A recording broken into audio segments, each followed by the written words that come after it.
And one of the features I was most intrigued by was in 2015, you launched the crowdfunding campaigns. How did the idea come about and how did the UN help the founders to launch this? I mean, that one came about because we thought that, well, there was a couple of reasons. One was we had quite a big audience. And so we were thinking that apart from just watching the live stream and things like that, it's not really a place to engage with what we're doing if you're not a social entrepreneur, basically, but you're interested in what they're doing. And then so that was kind of the reason is can we get some of these people to help fund some of these programs as well? The second thing was we always had, I think it was about 20 companies. They're not all going to make it through to the finals. They're all not going to make it through to coming to Singapore. But at least we can give them something that they can go away with, even if it's like $4,000, it's going to make a big difference in what they're doing with their project. And so at least the top 20 can get something out of the whole process. So the whole idea was to create more impact for more people. So yeah, I think it worked well. Based on your observation, what were the most successful techniques to run crowdfunding campaigns? After running those crowdfunding campaigns, I had a lot of respect for people who fundraise on crowdfunding campaigns because it is so much work and you really don't realize how much work it is until you actually get it.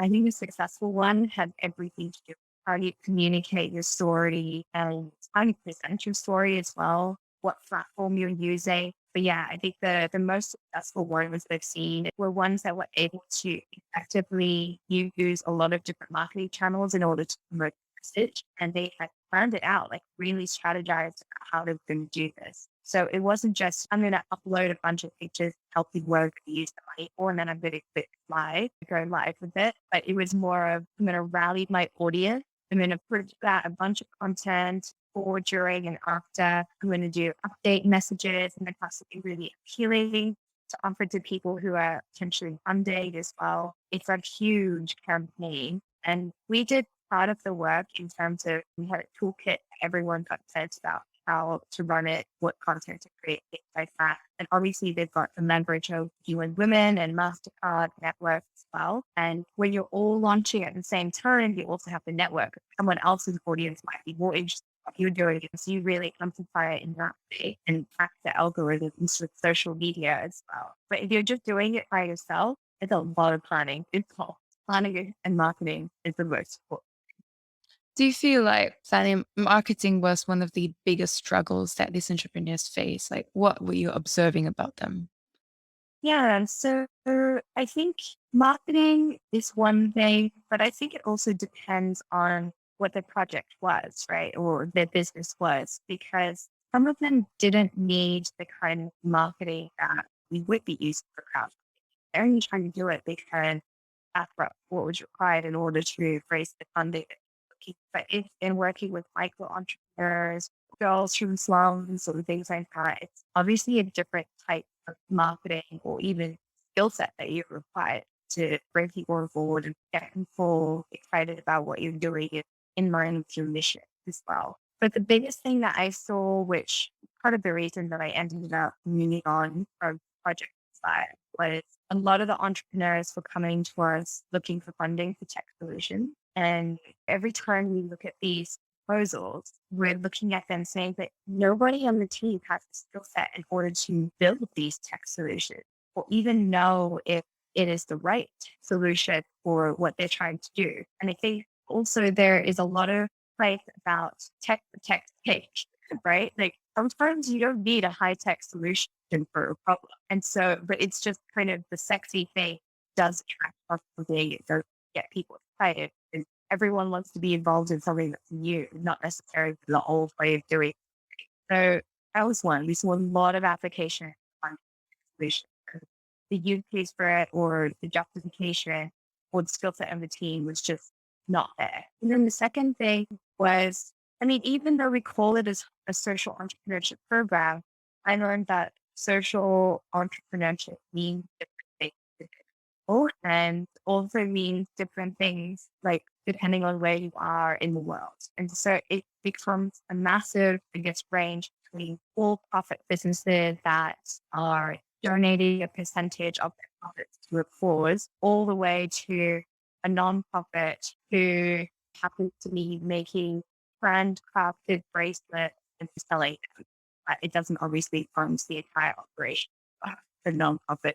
And so all of these different types of organizations, everything in between, with social enterprises. And how do you judge them all using the same lens, right? It's $25,000 for a for profit business. Then you start asking the question, well, why do they need the $25,000? Surely, if they're already profit generating, they could use that to expand or whatever, whatever. And then on the other end of the spectrum, you can question about, okay, but we give her $25,000 in 6 months' time, they're going to be coming back to us asking for more money because it's not a sustainable organization. So you end up having a lot of issues with judging all of these types of models. And then you start looking at, okay, well, what is the cause that they're working on? Maybe the particular cause that they're working on, you can't be a for-profit business model. Like there are some social issues that it's just not appropriate to have a business that is solving that problem. And it should be a nonprofit. So then you start looking at that and starting to try and compare it, and it just becomes like slightly like surface level things here, but it becomes really overwhelming.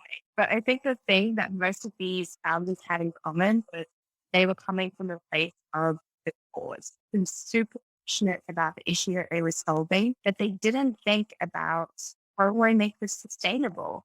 They had no business acumen. They were just kind of solving the problem, which is great. And you really need people like that. But yeah, I think it was kind of like there are other models that could make this so much more sustainable and scalable that we kept looking at these organizations like, must be another way that you don't have to keep coming back asking for money. It's something that we could be doing better. Do you think that after a couple of years of dealing with people like that, you thought you could be more effective outside the UN? Is that what instigated you leaving a place you had dreamt of joining?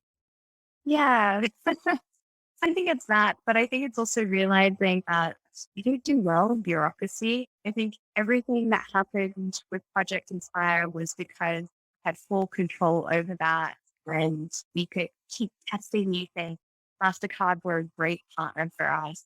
And were very encouraging about all the new things that we were trying out. And so essentially we were operating in a little bubble outside of the rest of the infrastructure. So that was really exciting.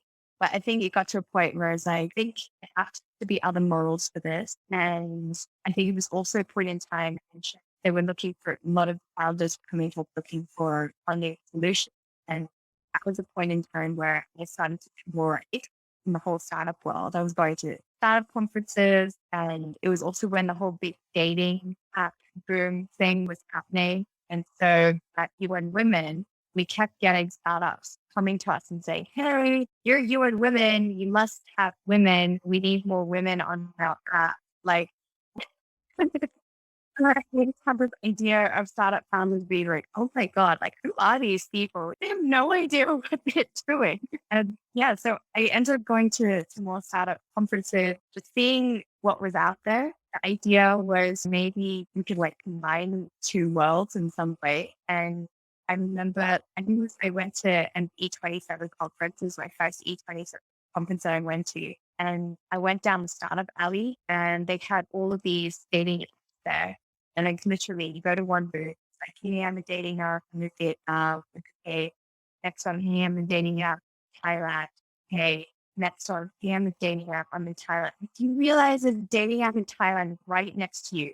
Yeah. But we can do Git or something like that. So we're different. And I think I realized at that point that in startup world, there's so many passionate people who want to create things and they have the skill set in order to create and like scale things. And I guess the willingness to find a way of making it sustainable. And I'm thinking to myself, can you imagine if we put these people who obviously want to create something with people who already have a problem and put them together? You can make some really cool things. But I think that's kind of what got me more involved in the startup world. Or I guess motivated me to see how I can be a part of it in some way. So, how did you wanting to be a part of that world lead you to wanting to a marketing degree at the University of Newcastle? But to be fair, you were a part of the accelerator as well, so your feet were still in it. Yeah. So that was me hedging my bets. There was a part of me that still wanted to work in a development world in some way. Social impact is something that I'm just so passionate about. And I ended up leaving that UN world and moving over to Telstra, who were running a program, startup program called muru-D. And the idea there for me was learn as much as I can about the whole startup world, about startup accelerators and things like that. And maybe I can force impact on startups in some way and like see how that goes. And I also had a lot of people who were like, oh, you're moving over to like the corporate world, you're going over to the dark side, things like that. And so it kind of also made me question, why do people think that it's dark side? Arguably, corporates have the most amount of power and potential for good, positive impact. If all of the people who are thinking about social impact stuck in nonprofits, not earning enough money because honestly, the salaries there in the nonprofit world are terrible. And I can go on a whole rant about how the nonprofit model is just like not working. But it made me think, like, why is that world perceived to be so bad? And so that was kind of what I was trying to do is see how can I take the best parts from that world and the stuff that I'm really passionate about and see if I can put it together in some way. So I didn't have an end goal. Like I was just there because I was learning and trying to experience something different. And doing my master's in marketing, that was because you get to a point in the development world that if you don't have your master's, you can't advance, you can't move up. And so that was me hedging my bet, saying, well, at least I'll get my master's at the same time. And it's a master's in marketing because, well, I can do marketing with my eyes closed. So at muru-D, that's where you met Craig, who's now your co-founder. How did that happen? Honestly, I don't remember the first day that I met Craig. I mean, I remember like the end of my first day. The only reason I remember that is because I took a selfie outside the logo that was on the wall. Yeah, I mean, we had very different roles. So Craig at muru-D was the entrepreneur president. He was working with directly with the startup, doing all of the coaching. My role was community and operations. So it was really making sure the whole machine functioned and then using my marketing skills to kind of spread the word about what we were doing in all of the markets around the region. So yeah, we had very different roles, but very complementary as well. Opposites, right? Complete opposite. And so muru-D ended up shutting down. And it's one thing to have been working together, another thing to decide, I want to start something together. So how was that Yeah. transition? How did the idea of accelerating Asia come about? Well, I think it's funny because, like you said, one thing working together, another big starting a business together, we only really knew each other as co-workers. Like you socialize, but you don't really socialize.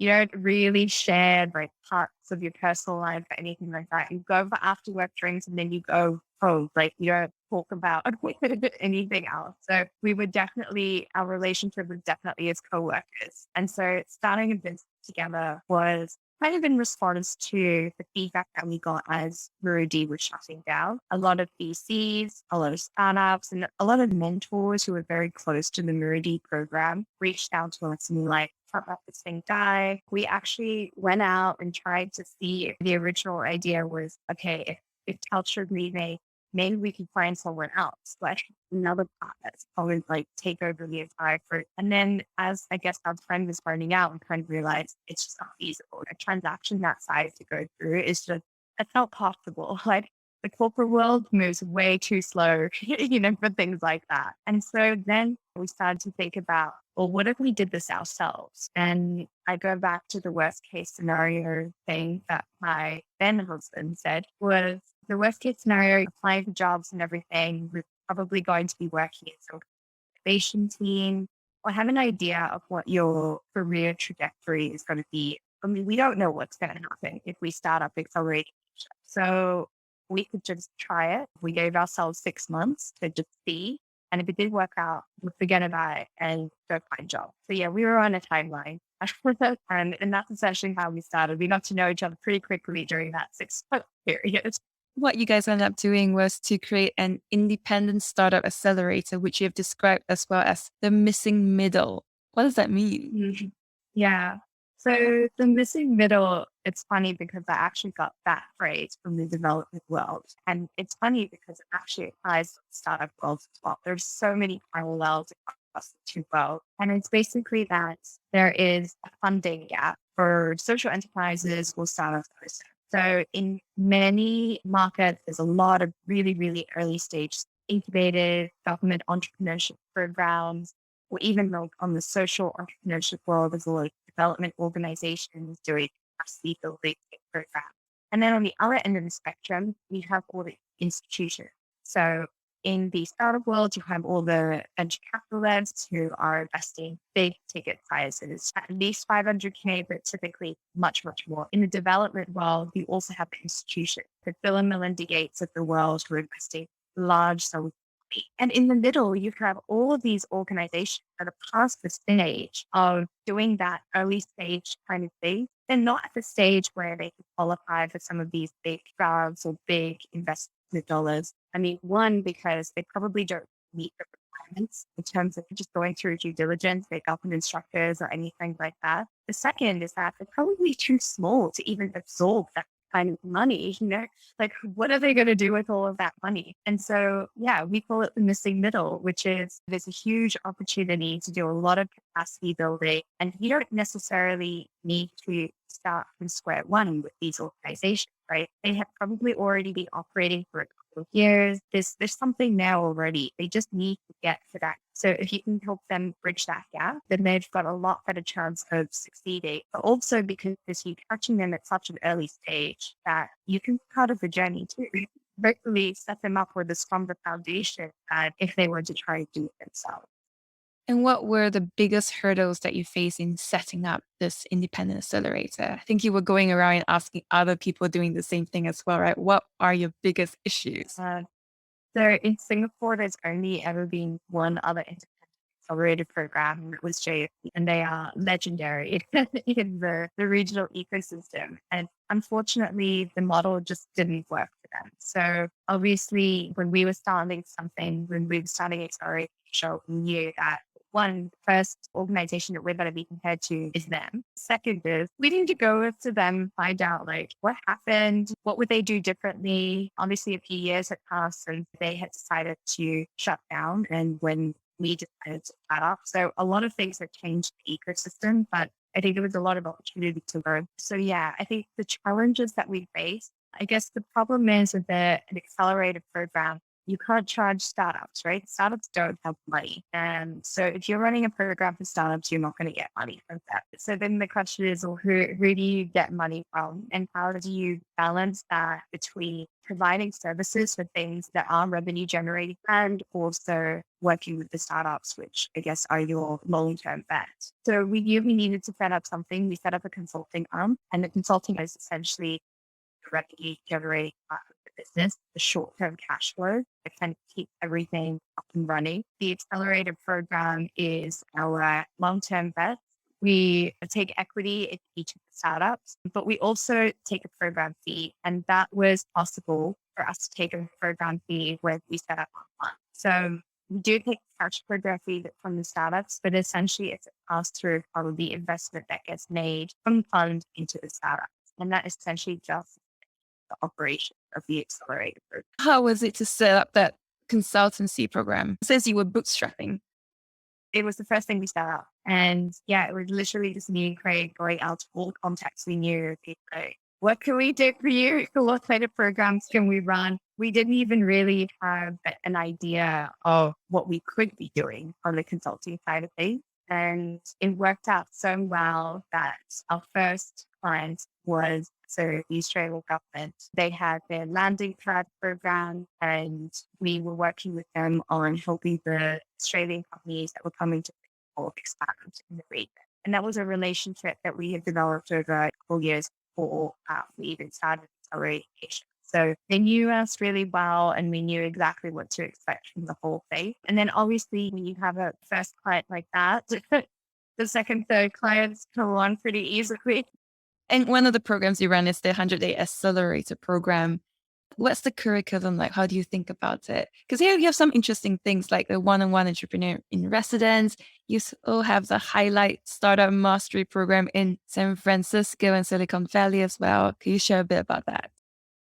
Yeah, so that 100-day program is our flagship program. That is the accelerator program. And all the other programs around that are all different. The 100-day program, well, a typical week is we have stand up at the start of the week, which is when startups in the cohort can talk about what happened last week, what they've got planned for the upcoming week, any challenges or asks that they have, or the other founders community or the team as well. And the idea is that you curate the stand up so that it's well snappy. You want it to move quickly. You don't want 10 to 15 companies going on and on about like all of their challenges, things like that. You also want it to be a safe space so that they can be really honest about the challenges that they're facing so that you can help them really quickly. And then you also want them to be given.